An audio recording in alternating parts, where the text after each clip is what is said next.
नमस्कार, मैं सुरेंद्र कटोच, आपका फैसला ब्यूरो प्रमुख हमीरपुर एक बार फिर ताजा अपडेट के साथ आपके सामने प्रस्तुत हुआ हूं। आपको बता दूं कि आज मुख्यमंत्री जयराम ठाकुर हमीरपुर के भोरंज में भारत चीन सेना की हिंसक झड़प में शहीद हुए अंकुश ठाकुर के परिवार को सांत्वना देने पहुंचे। इस अवसर पर उन्होंने पीड़ित परिवार को 20 लाख रुपए देने की घोषणा की। इस अवसर पर शहीद के पिता ने मुख्यमंत्री से आग्रह किया कि उनका दूसरा बेटा अभी 6ठी कक्षा में पढ़ता है, ऐसे में अंकुश के चाचा के लड़के को किसी भी विभाग में नौकरी दी जाए। मुख्यमंत्री ने इस बात का आश्वासन दिया। वो छोटे बेटे को 18 साल बाद नौकरी देने की बात भी कही।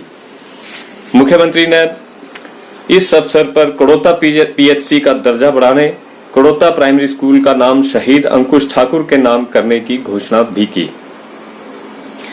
बाद में पत्रकारों से बातचीत करते हुए मुख्यमंत्री ने कहा कि कोरोना महामारी को रोकने के पूरे प्रयास किए जा रहे हैं। उन्होंने माना कि हाल ही में कोरोना संक्रमित मामलों का आंकड़ा 600 पार हो गया है।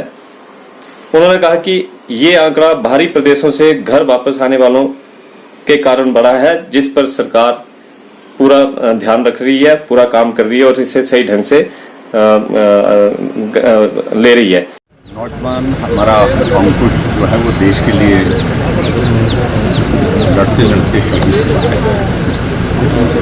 मैं उनको श्रद्धांजलि देता हूँ और उनकी शहादत को ये प्रदेश, ये देश हमेशा स्मरण करेगा, याद करेगा। उनके परिवार से मिलने के लिए आया था। उनके परिवार को मैं सांत्वना देता हूँ और उनको उस दुख को सहन करने के लिए शक्ति दे, ऐसी प्रार्थना करता हूँ। और काफ़ी लंबे अंतराल के बाद चाइना ने जिस प्रकार का व्यवहार किया है, इस घटना के दौरान उनके मंसूबे को जाहिर किया। जैसे हमारे आदरणीय प्रधानमंत्री नरेंद्र मोदी जी ने कहा है कि ये शहादत व्यर्थ नहीं जाएगी, और मैं उनके हर शब्दों पर मैं ही नहीं पूरा देश विश्वास भी करता है। ऐसी परिस्थिति में ये ज़्यादा नहीं कहना, लेकिन जहाँ तक बेटे ने, उसने बहुत छोटी आयु में अपनी बहादुरी का सबूत दिया और उनके परिवार वालों के साथ हम आज मिले हैं। 20 लाख रुपये हमारी सरकार का योगदान उनके लिए एक शहीद के नाते जो है वो दिया जाएगा। इसके अतिरिक्त यहाँ पर उनने एक बात कही है कि एक रास्ते की बात कही, एक गेट की बात कही है, द्वार की बात। उन दोनों को भी हम मंजूर करेंगे। दोनों के लिए जो भी पैसा लगेगा उसके लिए मैंने कहा डिप्टी कमिश्नर को उस सारी चीज़ को लेकर के एस्टिमेट बना करके तैयार करें और उसके बाद जितना पैसा लगेगा उतना पैसा उसमें देंगे। इसी के तहत जो है एक और चीज़ यहाँ पर जो हमारी पीएचसी कड़ौता जो है यहाँ पर, तो इसको और ज़्यादा उन्होंने कहा कि इसको और स्ट्रेंथन करने की आवश्यकता है। लोगों की सेवा यहाँ पर स्वास्थ्य की सुविधाओं के साथ अच्छी तरह से हो सके, उस दृष्टि से क्या किया जा सकता है वो भी एक सुझाव उन्होंने किया है, समाज की है, उस पर भी विचार है। ये एक संकट बन गया और ऐसी परिस्थिति में जो बेहतर हमसे किया जा सकता था वो करने की कोशिश की। भले ही इन दिनों में मामले हिमाचल प्रदेश में भी बड़े हैं, लेकिन उस बढ़ने की वजह यह है कि वो सारे के सारे मामले जो दूसरे प्रदेशों में हिमाचल के लोग रहते थे वहाँ से वापस आ रहे हैं और वो संक्रमित होकर के आ रहे हैं। बड़ी संख्या, बड़ा नंबर उसमें वही हिमाचल का जो अंदर का जो इसमें जो कोरोना में जो मामले जो आए हैं, जो वायरस के कारण प्रभावित हुए थे, वो नंबर 60 है, कुल 60।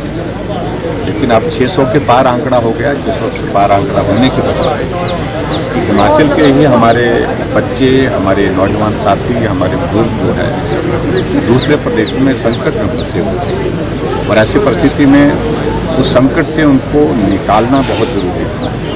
वो वापिस अपने घर आए और घर आने से पहले जब हमने उनका मेडिकल चेकअप किया तो उसमें वो संक्रमित पाए गए बड़ी संख्या में। तो उनको ट्रीटमेंट चल रहा है। मैं समझता हूँ कि बहुत चिंता का विषय नहीं है। मामले अगर बढ़ भी रहे, जो भी आ रहे हैं वो इंस्टीट्यूशनल क्वारंटीन किए गए हैं और वहाँ से इस संक्रमण से निवृत्त होकर के वो जाएंगे, स्वस्थ होकर के घर जाएंगे। और उसी तरह से जो संक्रमित नहीं हैं, जो सीधे बाहर से दूसरे प्रदेशों से आ रहे हैं, उनको होम क्वारंटीन कर रहे हैं। और होम क्वारंटीन में भी हमने यही रखा है कि उसमें भी किसी को भी अगर थोड़ा सा सिम्टम कहीं दिखता है तुरंत जहाँ कोविड टेस्ट किया जाता है। तो इस दृष्टि से मुझे इस बात की प्रसन्नता है कि हमने छोटे छोटे इनिशिएटिव जो लिए हैं उसका लाभ रहा है। आदरणीय प्रधानमंत्री जी ने भी तारीफ की है। वरिष्ठ काउंसिल की मीटिंग इस बात का वीडियो कॉन्फ्रेंस के माध्यम से जो हुई थी सभी, तो उसमें भी उन्होंने जिक्र किया कि बहुत अच्छा हिमाचल प्रदेश ने किया है और अभी भी हम बेहतर करने की कोशिश करें। हमारे लिए हिमाचल प्रदेश के हर नागरिक का जीवन बहुत महत्वपूर्ण है, इसलिए गंभीरता से उस काम पर फोकस काम करें। सरकार फिर विकास की ओर लौटी है। निश्चित रूप से अभी हमारा लॉकडाउन समाप्त हुआ है। एग्जिट प्लान के साथ अब हमारा हिमाचल प्रदेश में और पूरे देश भर में जो अनलॉक फेज़ 1 चल रहा है उसके अंतर्गत कुछ चीज़ें शुरू हो गई है। हमारी बिजनेस जो है एक्टिविटी शुरू हो गई है, दुकानें खोल दी गई हैं, हमारी फैक्ट्री शुरू हो गई काम करने की दृष्टि से। तो इसलिए बहुत सारी चीज़ों को लेकर ट्रांसपोर्ट हमने शुरू कर दी, तो ज़िंदगी अब चलती हुई